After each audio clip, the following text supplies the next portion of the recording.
All right, guys, so I just got home from the beach.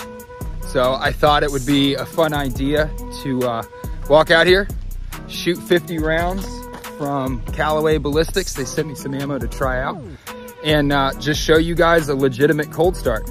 Obviously, we're at the home range today. So I've got these infinity targets and the mini A's and A-zone steel. What I don't have is any spray paint. I didn't think to get any spray paint. Don't have is any spray paint. So let's set the camera up and run some cold start drills. You know what I should have done?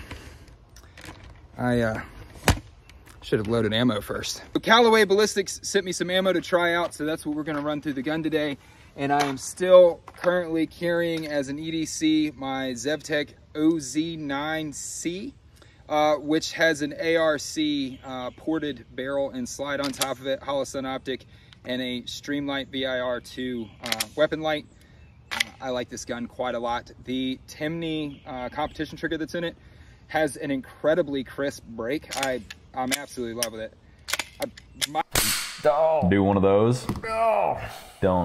Don't do that.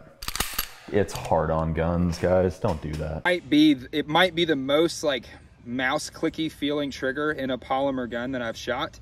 I do have a gripe though. The reset is super far forward, but I've been told that it's fully adjustable and I can adjust that. Don't do that. It's hard on guns, guys. Don't do that. I just haven't taken any time to do it. So. Don't do that. So for my cold start drills after a week, I'm just gonna do, I'm gonna open up with a Mozambique or a failure to stop, just to track my sights and just shoot a couple rounds, just get the gun in my hand again. And then I'm gonna shoot a bill drill on the other infinity target and just see where they land, because I expect C's. So if I shoot my steel, I'm just gonna throw C's. I'd rather just shoot the infinity target and know like where those C's are outside the A zone. Like, were they close? Like, were they fairly accountable, or was they just completely negligent? So let's run a quick failure to stop drill. Don't do that. It's hard on guns, guys. On this little low boy over here, we're just gonna shoot everything from 7 yards. So I'll put you square in front of me here. I'll put the camera behind me on one of these so you guys know I'm not lying to you. Oh boy. Haven't drawn, haven't touched it, haven't dry fire, haven't done anything for a week.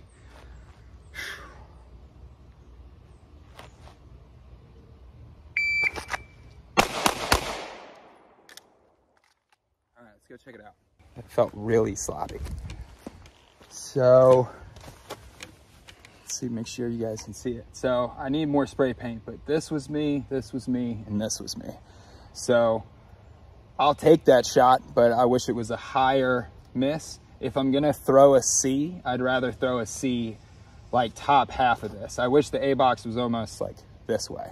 So if I'm gonna throw a C, I wanna see it up here, but I'll take like a gut shot and it'll be all right. It was my first round on him. I cleaned it up and then threw my box a little bit, but let's shoot a bill drill real quick and see how that goes. And I'll put the camera behind me so you guys know I'm not cheating yet.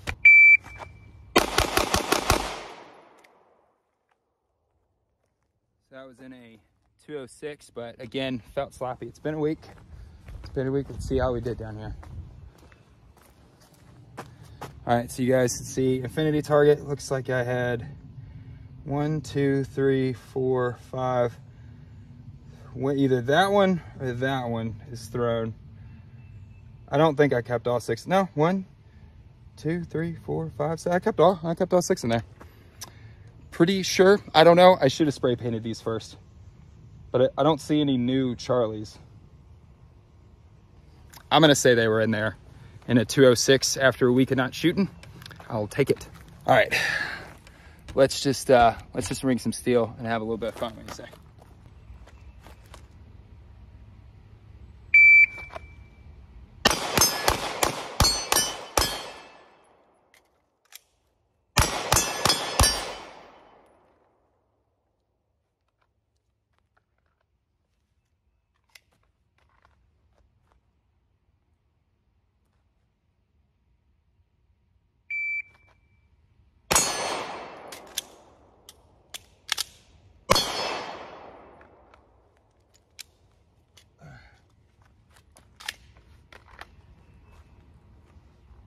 522. Woo.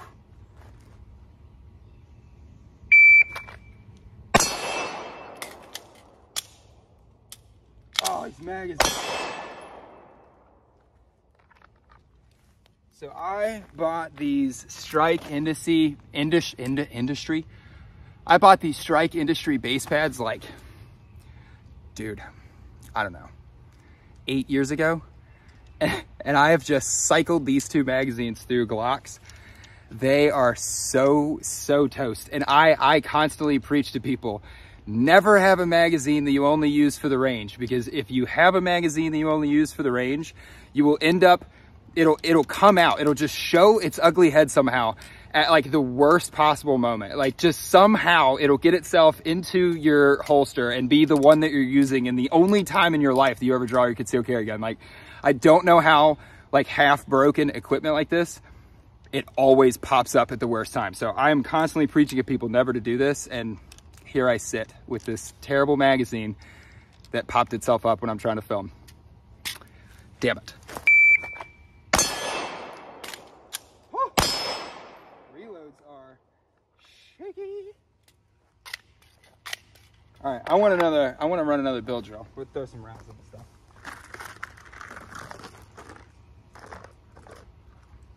One, two, three, four, five. I think I just bent over super weird, but I'm not gonna edit it.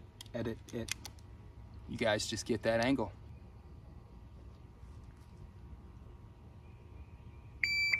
Oh.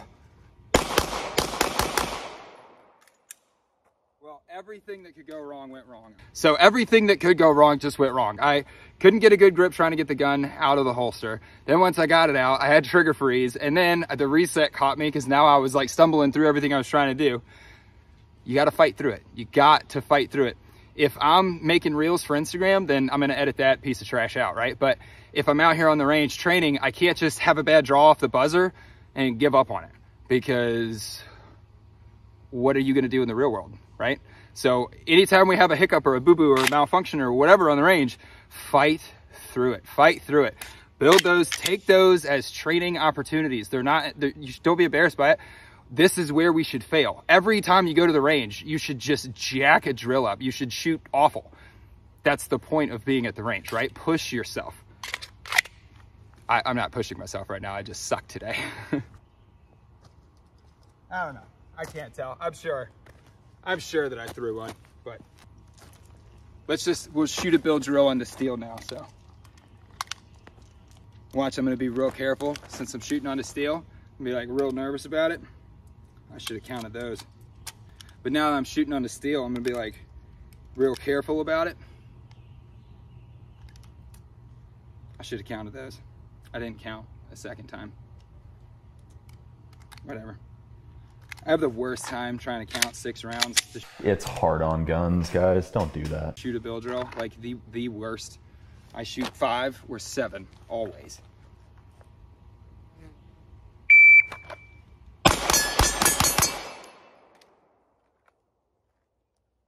So that was a 249. Fat trigger freeze in there, which is what I was saying about that Timney trigger. I love how short, like there's just no take up. It's a mouse click. But the reset is like huge for some reason. So I just got to figure out how to do that. I should not have put the camera this low. All right, I think I got 2 rounds left in the gun. So we will just ring some steel and we'll end the video. Big shout out to Diligent Defense Co. who got a hold of Callaway Ballistics and sent me some ammo. Diligent Defense wanted to say thank you for some of the content that I've been making for them. And Callaway Ballistics wanted me to try out some of their stuff. So first 50 rounds have gone off without a hitch. And I gotta be honest, I have been buying the cheapest, worst ammo recently, like for my entire life. It was really nice to shoot something that didn't suck.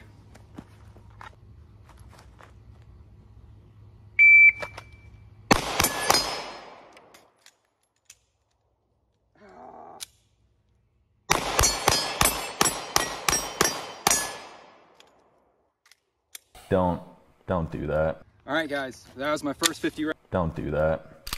It's hard on guns, guys. 50 rounds home off a vacation. I sucked it up, but that is the point of going to the range. Now, when I get out here and I shoot my 100 rounds for tomorrow, I'll be more warmed up. I'll be more, I have some problems to work on, right? I'm not where I want to be from cold start. I don't want to say the name of the game all the time. My goal in life is to be able to pull this gun out and shoot extremely high standards at any given moment, any day of the week, any time of the day. That is the standard that I want to hold myself to, partly because I teach students. We do group classes and we do individual training at the shop that I work at. So it's important to me as an instructor to be able to go out there and actually practice what I preach. If you are ever in a class with an instructor that will not proof his own drills in front of you, leave and ask for your money back. And if you're ever in class with an instructor that proofs his drill and doesn't make it, that is completely okay. The point of the drills are to be extremely high standards so that we miss them, so that we screw them up while we're training. Your instructor should not be missing all of his drills. That's the point of training. The point of training is to identify our weak points. So maybe he's weak on one of those facing positions. Maybe it's just been a long week, like whatever, but you're identifying what your weakness is in your training. All I'm trying to say is the point of training is failure. So don't be afraid to fail, but vet your instructors. I just ramble, so I don't know. I might edit all of that out, who knows. Anyways, big shout out to Callaway Ballistics for sending me some ammo to try out. Big shout out to Diligent Defense for sending me a bunch of swag. You guys will see soon. So that's kind of what I do for a cold start when I haven't shot for a while, or when I want to get myself warmed up for the range. I come out. I really like to shoot a Mozambique Drill because it gets me moving the gun, as well as throttle control and remembering height over bore with my optic on that tiny A-box, which I completely jacked up when I shot it. I like shooting the bill drill because I feel like that's the most realistic. If I, at any point this week at the beach, had to draw my concealed carry gun, I would have shot something similar to a bill drill. I probably would have shot 5 rounds in my first iteration of fire. So I think that's a good standard to keep myself accountable to. 7 yards, 10 yards. I like 10 a little bit more, but whatever. It's all the same thing. I just feel like I'm forced to slow myself down and be more accountable at 10, which I feel like is more, it replicates that environment more, because even if I'm at 5 yards, I'm going to be so concerned with my backdrop and everything else that's going on in that environment. I feel like I'm going to shoot slower. I'm also going to be trying to guarantee my hits on target, and that will make you shoot slower also. But sometimes your adrenaline and your fear gets the best of you and you just stand on the gas. So we need to be accountable when we stand on the gas. That is the point of a bill drill. I like to shoot my little 4-plate of steel. These are Highland Wild, or High Wildland, or Highland Wild, something like that, off of Amazon. These 4 plates were pretty cheap, and I've shot at them for years. I've shot everything from 30-06 to 45-70. You can get a little range set up for fairly cheap, and my 4 steel plates just allow me to track a moving target, just work on my transition of my sight pictures, driving my eyes, which I did a really bad job of this range session. I was very stuck behind my optic, looking for the optic versus driving my eyes target to target, which is why I kept missing that small A zone on the side. I wasn't picking it up with my eyes. I was looking for the dot more than I was looking at the target. So, lessons learned. Anyways, guys, thanks for coming and hanging out with me, and I will see you guys soon. And remember, it's okay to be dangerous.